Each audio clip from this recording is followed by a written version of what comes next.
Deməli, Azərbaycan Sasani imperiyasının tərkibində.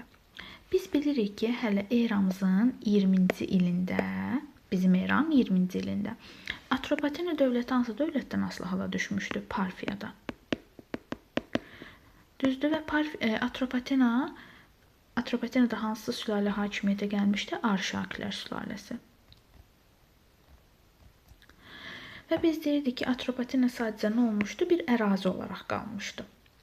Elə həmin ildə, yəni eramızın 1-ci əsrində, 20-ci ilində yox, eramızın 1-ci əsrində Albaniya dövlətində də Arşakilər sülaləsi hakimiyyətə gəlir. Amma bu nə Arşakilər idi? Alban Arşakilər sülaləsi.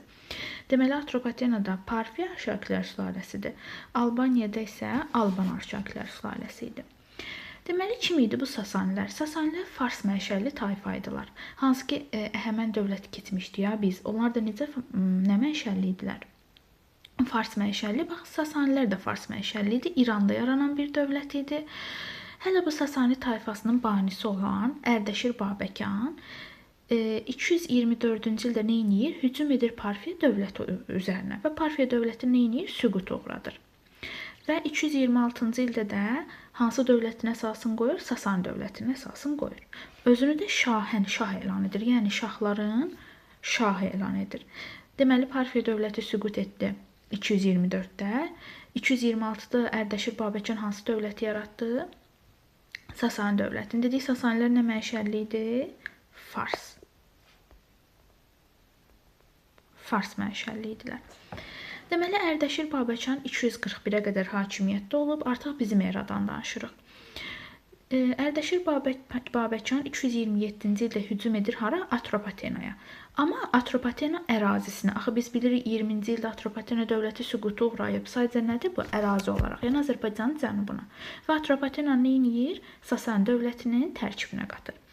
Həmin vaxtda, yəni Sasanilərin dövründə də mərzibanlar var idi. Kim idi bu mərzibanlar? Mərziban Sasani dilində, yəni Fars dilində sərhədləri qoruyan deməkdir. Yəni Sasanilərin sərhədlərini qoruyanlara, Sasanilərin vilayətlərini idarə edənlərə nə deyilirdi? Mərziban. Yəni canişinin bir növüdür, yəni canişin kimi bir şeydir.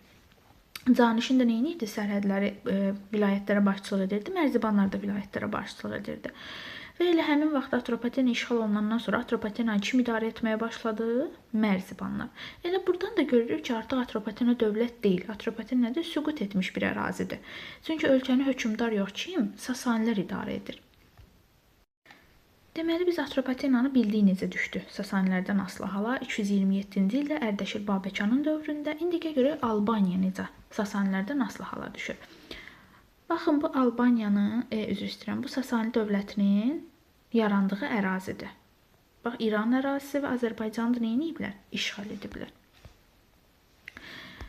Deməli, bir dəqiqə, Deməli, Albaniyada biz bayaq da dedik ki, 1-ci əsrdən hansı sülalə hakimiyyətə gəlib? Alban Arşakilər sülaləsi.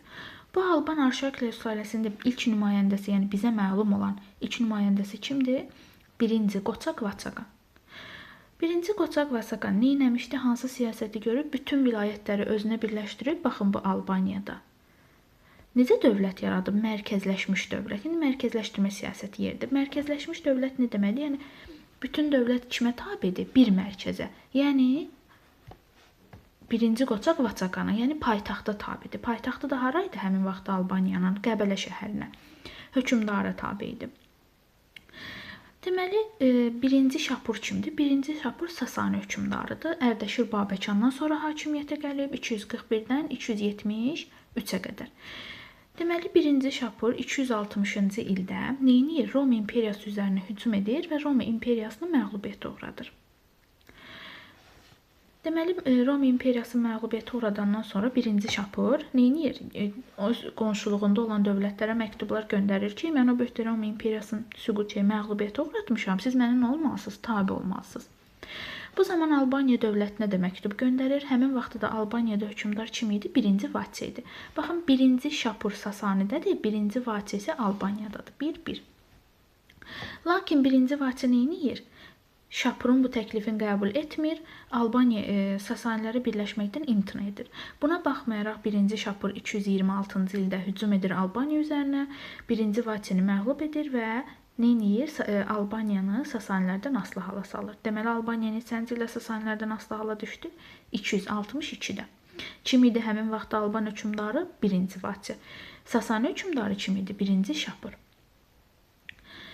Biz də bunu hardan bilirik ki, 226-da Albaniya Sasanilərdən asılı hala düşüb? Hazırda İran ərazisində bir abidə var. Nəşq-i Rüstəm abidəsi 1-ci Şapur tərəfindən yaradılan bir abidədir və onun divarlarında da Albaniya, Atropatena, sonra bir sıra dövlətlərin Sasanilərdən asılı hala düşməsi haqqında məlumat verilir bizə. Bir də ki, 1-ci Şapur zərdüştlüyü zorla yayıb. Belə deyim, Sasani dövlətində zərdüştlü dini idi əsas din. Və 1-ci Şapurda zərdüştlüyü qəbul etməyənlərə zərdüştlüyün zorla yayılması haqqında əmr vermişdi ki, hər kəs nə olmalıdır? Zərdüştlü dininə sitayiş etməlidir. Bu da ki, 1-ci Şapura aiddir. Biz Albaniya dövlətini keçəndə deyirdik ki, 1-ci əsrdən 3-cü əsrə qədər Roma ilə Albaniya arasında münasibətlər necə idi? Yaxşı, diplomatik əlaqələr saxlayırdılar. Çünki biz bilirik ki, 1-ci əsrdə Albaniya Parfiyanın təhlükəsindən qorxub, nə olmuşdu? Roma ilə yaxınlaşmışdı, düz deyil. Bəs 3-cü əsrdə nə olur ki, bunlar arasında münasibətlər pisləşir? Elə baxın bu hadisə. 260-cı ildə 1-ci Şapurun Roma üzərinə hücum edib Romanı məğlub etməsi. Çünki baxın, Romalılar bu hissədən gəlirlər də, düz deyil. Bu hissədən gəlib Albaniyanın neynirlər? Dostluq əlaqəsi saxlayırlar. Deməli, Şapur bunları burada məğlub edibsə, Romalılar Albaniyanla da əlaqələrini neynəmədilər? Məcbur olaraq kəsməlidir. Ona görə deyirik ki, 3-cü əsrdə Roma ilə Albaniya arasında münasibətlər nə olur? Kəsilir, yəni diplomatik əlaqələr.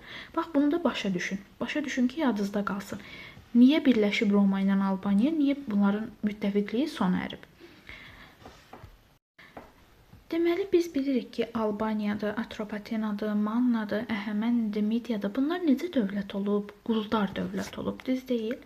Azərbaycanda da quldarlıq quruluşu 3-cü əsrə qədər davam edib. Eramızın 3-cü əsrinə qədər quldarlıq quruluşu davam edib.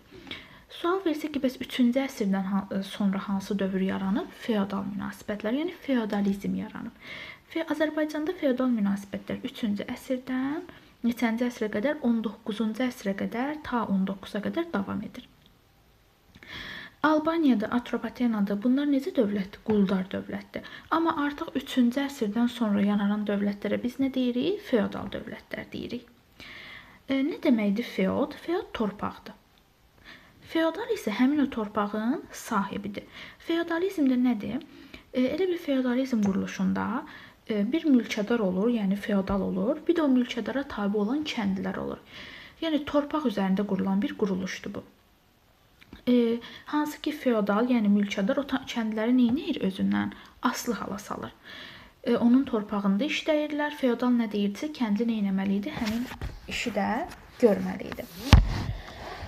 Azərbaycanda feodal münasibətlər 6-cı əsrdə daha da inkişaf etmişdi. Bir də ki, Azərbaycanla Avropa dövlətlərində feodal münasibətlərin fərqi var. Avropa dövlətləri deyəndə hansı dövlətlər nəzərdə tutulur? İngiltərə, Fransa, İtaliya, İspaniya və s. Bax, bu dövlətlər Avropa qitəsi nəzərdə tutulur. Nə idi bu fərqlər? Məsələn, Azərbaycanda görürük ki, feodal münasibətlər tez yaranıb. Haçan? 3-cü əsrdə, amma gec süqut edir, ta 19-cu əsrə qədər. Amma Avropada isə feodal münasibətlər 5-ci əsrdə yaranıb, neçənci əsrə qədər davam edib, 17-ci əsrə qədər davam edib. Yəni görürük ki, burada gec yaranıb, amma tez süqut edib. Bu bir fərq. Qoy bir dənə buranı silim. İkinci fərq nə idi? Azərbaycanda kəndlilər feodaldan tam şəkildə asılı deyildi. Sadəcə nəyə görə asılı idilər? Torpağa görə. Kəndli feodalın torpağından istifadə edirdi. Buna görə də feodaldan nə idi? Asılı idi. Buna da biz deyirik iqtisadi cəhətdən asılı. Amma Avropada kəndlilər həm iqtisadi cəhətdən, həm də ki, şəxsi cəhətdən asılı idi. Məsələn, feodalın icazəsi olmadan kəndli evlənə bilməzdi, bir yerdən başqa yerə gedə bilməzdi. Buna da şəxsi azadlıq deyirik. Deməli, nə oldu fərq? Azərbaycanda tam şəkildə asılı deyildi kəndlilər. Buna da asılılığa təhkimçilik, məsələn, kitabda oxuyanda təhkimçilik sözü görərsiniz, təhkimçilik asılılıq deməkdir. Amma Avropada həm iqtisadi cəhətdən, həm də şəxsi cəhətdən nə idi? Kəndli feodaldan asılı idi. Digər bir fərq odur ki, Azərbaycanda feodalın xüsusi təsərrüfatı yox idi. Yəni çox təsərrüfat kimə idi? Dövlətə aid idi. Amma Avropada isə feodalların xüsusi təsərrüfatı var idi. Bu da ki, digər bir fərqdir. Feodalizm dövründə natural vergi var. Nədir natural vergi? Pulla, pulla yox, məhsulla ödənilən vergi. Deməli, natural vergi nədir? Pulla yox, məhsulla verilirdi bu vergi. Məsələn, kəndli işləyir feodalın torpağında. Düz deyil. Kəndli hər ay nə verməlidir feodala? Vergi verməlidir. Bunu pulla vermirdi. Nə ilə verirdi? Əkdiyi o məhsulla verirdi. Məsələn, məhsulun 1/10 hissəsini verirdi feodala və yaxud da 5/1 hissəsini nə edirdi? Vergi kimi verirdi feodala. Biz də buna nə deyirdik? Natural vergi. Bir də var natural təsərrüfat. Nədir natural təsərrüfat? Bazarla əlaqəsi olmayan təsərrüfatdır. Məsələn, sənətkarlar nə edirdi? Sadəcə öz tələbatlarını ödəmək üçün nəsə istehsal edirdilər. Çoxlu istehsal edib gedib bazarda satmırdılar. Buna deyirdik natural təsərrüfat. Bazarla əlaqəsi olmayan təsərrüfat. Deməli, biz bilirik ki, artıq Sasanilər dövləti 262-ci ildə Albaniyanı da işğal etməklə Azərbaycanı neynədilər? Tamamilə Sasanilərdən asılı hala saldılar. Həm Azərbaycanın şimalını, yəni Albaniyanı, həm də Azərbaycanın cənubunu, yəni Atropaten ərazisi.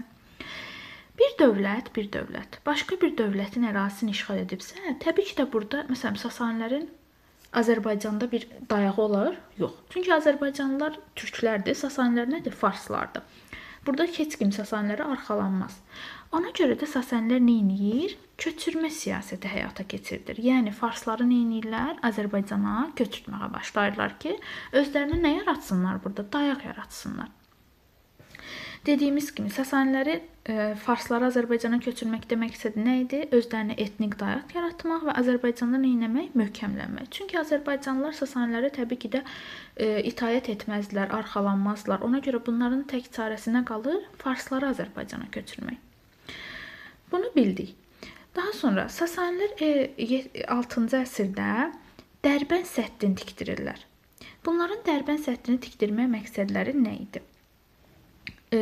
Çünki şimaldan türk axınları gəlirdi. Onların qarşısını almaq istəyirdilər ki, türklər nə olsun, Azərbaycan ərazisinə gəlməsin. Çünki bunların məqsədi nədir? Azərbaycanlıları ümumilikdə farslaşdırmaqdır. Bu türklərin hansı türk tayfaları gəlirdi bura? Hunlar, Bulqarlar, Xəzərlər, Sabirlər və başqa Hun tayfaları. Və buna da biz türklərin ikinci böyük axını deyirik. Türklərin birinci böyük axını eramızdan əvvəl 7-ci əsrdə İskit-Sak tayfaları idi. İskit-Sak tayfaları idi, amma türklərin ikinci böyük axını eramızdan əvvəl 6-cı əsr, eramızın 6-cı əsrində Hun, Bulqar, Xəzər və Sabir türkləridir.